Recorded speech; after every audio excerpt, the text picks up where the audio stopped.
ผ้าแดงแห้งเมืองงอยนะเดี๋ยวจะให้เบิ่งบรรยากาศอมหอมเนาะอากาศสดใสบริสุทธิ์สุดยอดเลยเนาะเดี๋ยวเบิ่งธรรมชาติเนาะซองบรรยากาศแบบนี้ห้ายากที่สุดเลยนี่จะเป็นสถานที่ท่องเที่ยวที่สวยงามที่สุดเลยของเมืองงอยเนาะจะมีวิวธรรมชาติสดชื่นสดใส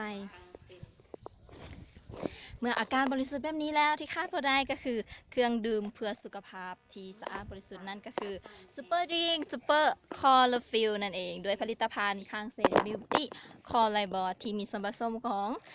สารสกัดจากสารไลบอร์แล้วก็